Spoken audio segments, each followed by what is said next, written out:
भोजपुर जिले के शाहपुर थाना अंतर्गत बिलौटी ग्राम में पुलिस कार्रवाई की घटना में हुई न्यायिक जांच के लिए विभागीय अधिसूचना द्वारा माननीय न्यायमूर्ति श्री विनोद कुमार सिन्हा सेवानिवृत्त न्यायाधीश पटना उच्च न्यायालय की अध्यक्षता में गठित न्यायिक जांच आयोग एवं इसके विचारणीय बिंदुओं पर घटनोत्तर स्वीकृति दी गई। इसके अतिरिक्त एक दो अन्य मामले थे जो विधायी कार्यों से संबंधित थे, इसलिए उनकी चर्चा यहाँ पर नहीं की जा रही। आज सूचना प्रौद्योगिकी विभाग के 4 महत्वपूर्ण एजेंडा थे जो क्रमांक 28, 29, 30 और 31 पर थे। उनके बारे में आपको बताने के लिए हमारे बीच माननीय मंत्री सूचना एवं प्रौद्योगिकी विभाग बिहार सरकार मौजूद है। उनके साथ सचिव सूचना प्रौद्योगिकी भी यहाँ मौजूद हैं। मैं सर से अनुरोध करूंगा कि आपको पहले संबोधित करें और जो ये 4 महत्वपूर्ण एजेंडा थे इनके बारे में विस्तार से बताएं। बहुत धन्यवाद अरविंद जी।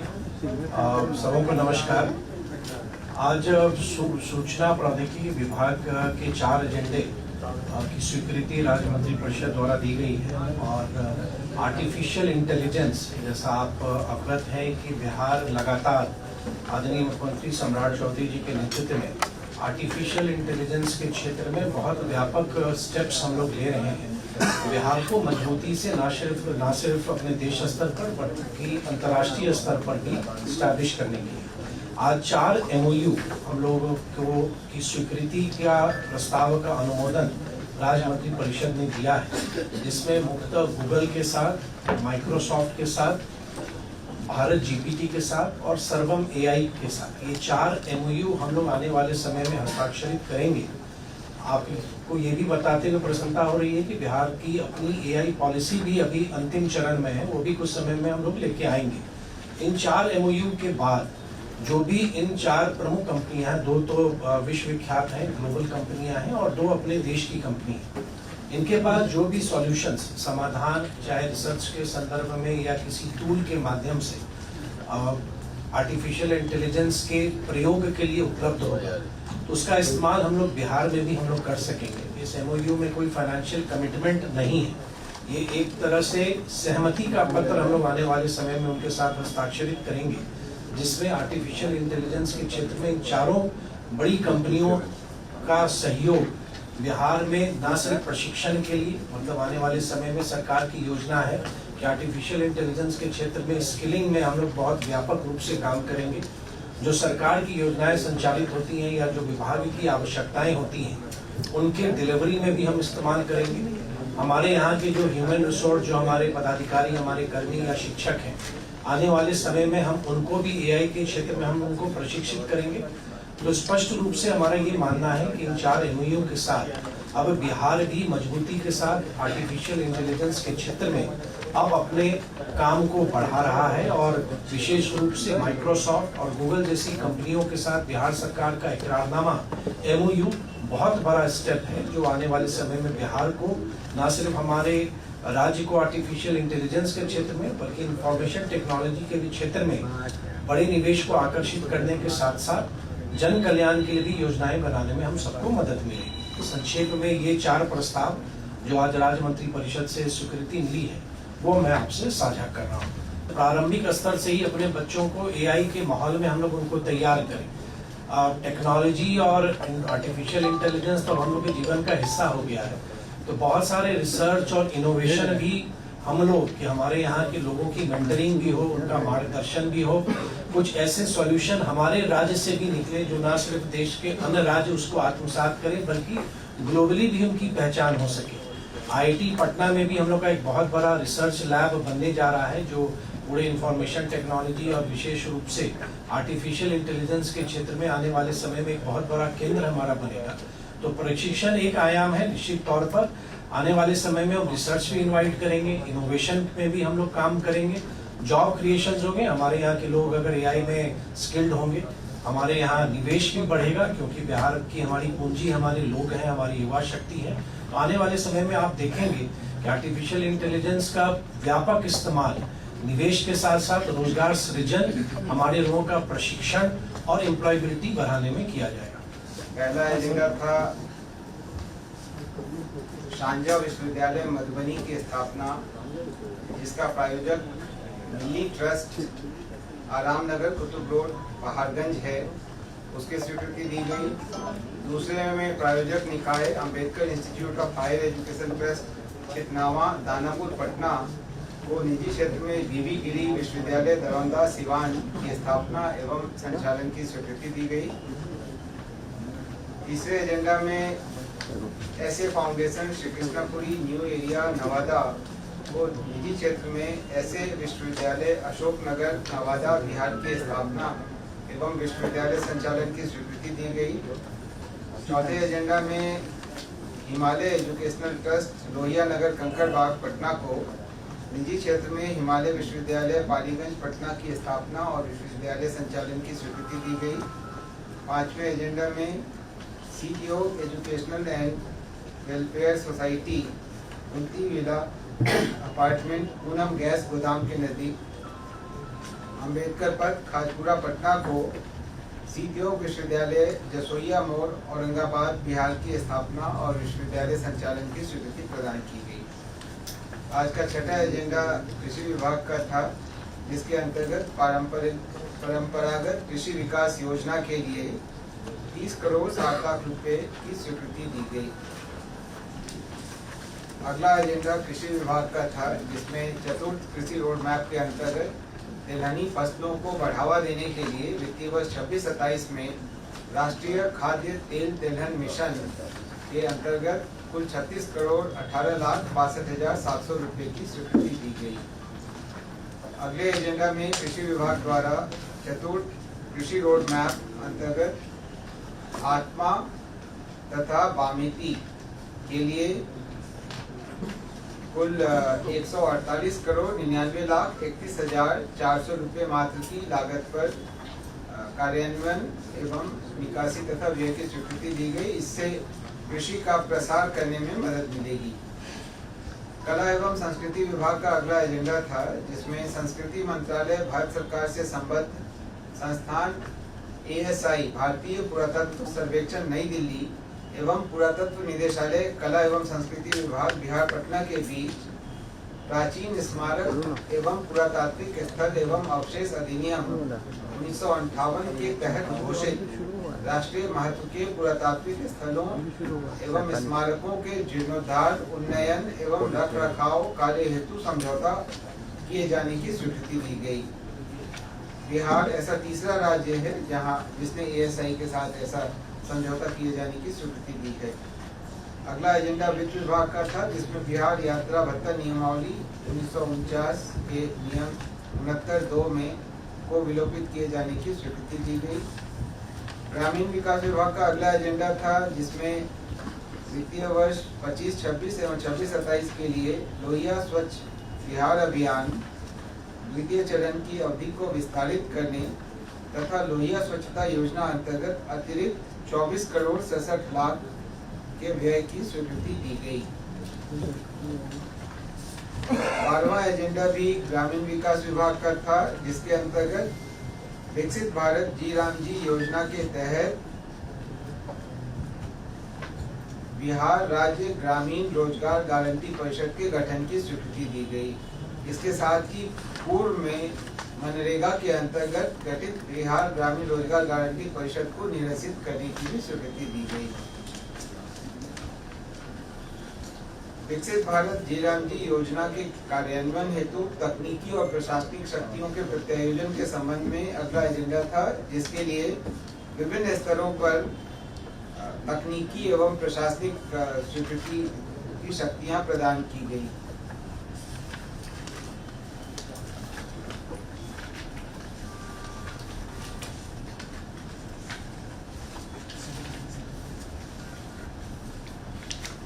इसमें प्रधान सचिव के स्तर या सचिव के स्तर पर 30 करोड़ से अधिक, प्रमंडलीय आयुक्त के स्तर पर 30 करोड़ रुपए तक की, जिला पदाधिकारी के स्तर पर 20 करोड़ रुपए तक, उप विकास आयुक्त के स्तर पर 1 करोड़ रुपए तक, कार्यक्रम पदाधिकारी के स्तर पर 15 लाख रुपए तक तथा ग्राम पंचायत के स्तर पर 10 लाख रुपए तक की प्रशासनिक स्वीकृति की शक्ति प्रदत्त करने की स्वीकृति दी गई।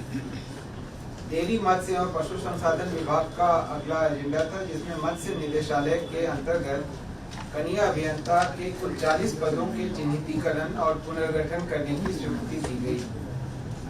नगर विकास एवं आवास विभाग का अगला एजेंडा था, जिसमें अमृत 2.0 अंतर्गत छपरा सीवरेज नेटवर्क परियोजना हेतु 76 करोड़ 48,90,752 रुपए की स्वीकृति दी गई।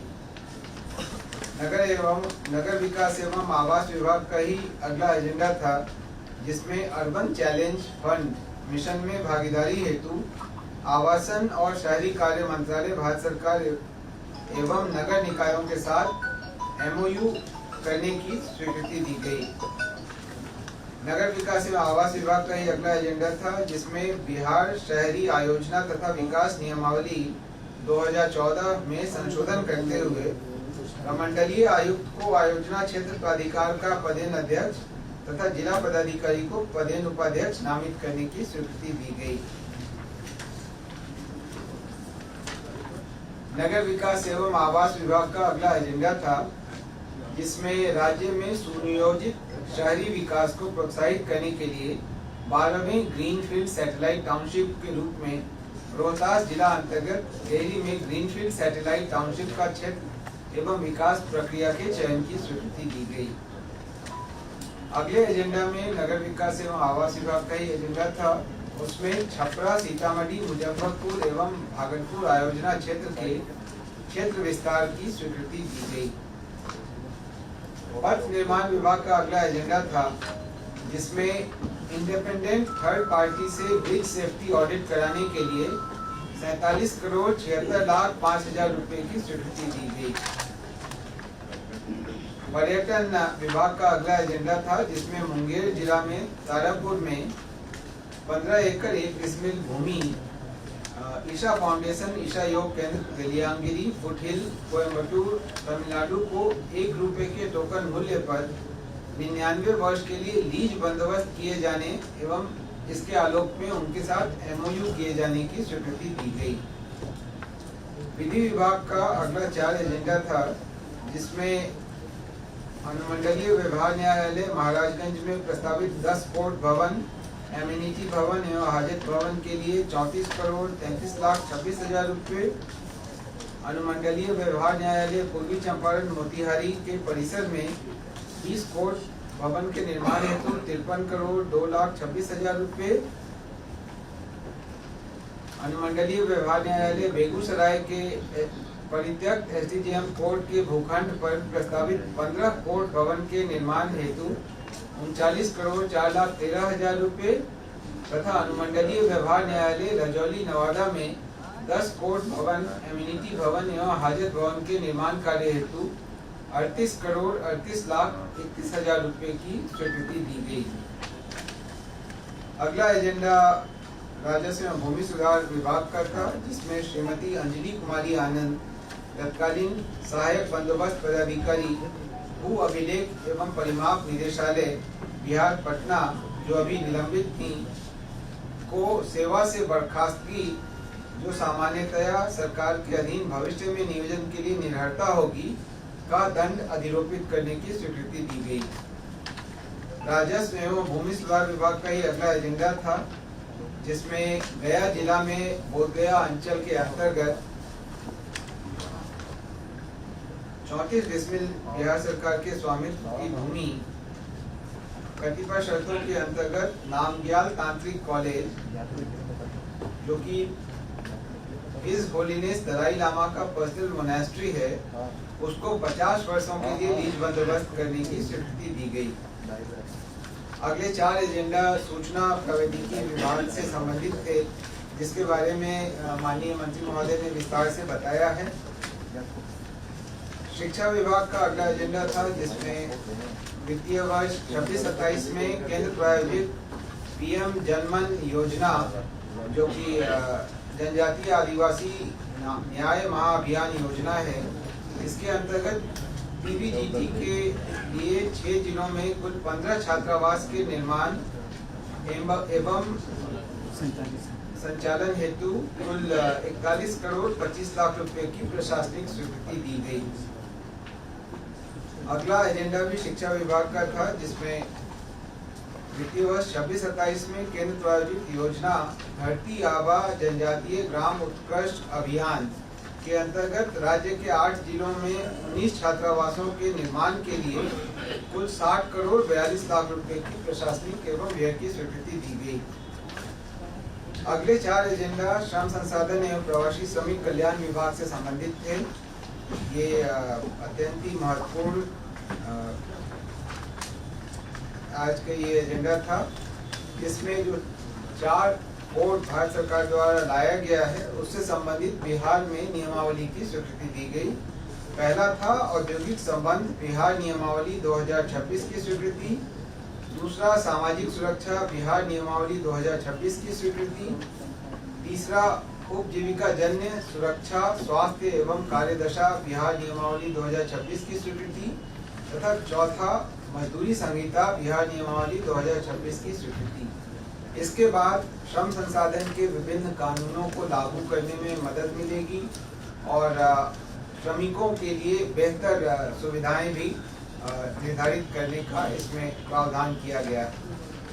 पर्यटन विभाग का अगला एजेंडा था, जिसमें पटना जिले के मोकामा शहर में 10.11 एकड़ भूमि जो खास महल की है उसको संबंधित प्रावधानों को शिथिल करते हुए तिरुमला तिरुपति देवस्थानम तिरुपति आंध्र प्रदेश को 1 रुपए के टोकन मूल्य पर 99 वर्ष के लिए लीज बंदोबस्त किए जाने और इस आलोक में एमओयू किए जाने की स्वीकृति दी गई। गन्ना उद्योग विभाग का अगला एजेंडा था, जिसमें बिहार गन्ना उद्योग निवेश प्रोत्साहन नीति 2026 की स्वीकृति दी गई। गृह कारा विभाग का अगला एजेंडा था, जिसमें बिहार कक्षपाल संवर्ग नियमावली में संशोधन की स्वीकृति दी गई। इसमें अग्निवीर के लिए 12.5% आरक्षण का प्रावधान किया गया। मंत्रिमंडल सचिवालय विभाग का अगला एजेंडा था, जिसमें राज्यपाल सचिवालय के अनुरोध पर उनके लिए सहायक प्रशाखा पदाधिकारी के अतिरिक्त पद के सृजन की स्वीकृति दी गई। पर्यटन विभाग का अगला एजेंडा था, जिसमें बिहार में पर्यटकीय सुविधाओं एवं आधारभूत संरचनाओं के विकास हेतु हुडको तथा अन्य वित्तीय संस्थानों से निर्धारित शर्तों के अंतर्गत राज्य सरकार की गारंटी पर 5,000 करोड़ रुपए वित्त पोषण प्राप्त करने की स्वीकृति दी गई। इस हेतु बिहार राज्य पर्यटन विकास निगम लिमिटेड को प्राधिकृत किया गया। अगला एजेंडा नगर विकास एवं आवास विभाग का था, जिसमें राज्य में ग्रीनफील्ड टाउनशिप सैटेलाइट टाउनशिप के विकास हेतु 1 लाख करोड़ रुपए का दीर्घकालिक वित्त पोषण प्राप्त करने के लिए हुडको के साथ मेमोरेंडम ऑफ अंडरस्टैंडिंग हस्ताक्षरित करने की स्वीकृति दी गई। इसके बाद विभाग हुडको के साथ क्या टर्म्स एंड कंडीशंस होंगे। जनरली ये लॉन्ग टर्म लोन होता है और काफी लंबे समय में 25-30 सालों में इसको वापस करना होता है। शिक्षा विभाग का अगला एजेंडा था, जिसमें राज्य के प्रारंभिक विद्यालय से लेकर उच्च माध्यमिक विद्यालय के शिक्षकों, प्रधान शिक्षकों एवं प्रधानाध्यापक के स्थानांतरण को विनियमित करने हेतु बिहार राज्य शिक्षक स्थानांतरण नियमावली 2026 की स्वीकृति दी गई। इसके साथ ही एक अन्य एजेंडा था, जिसमें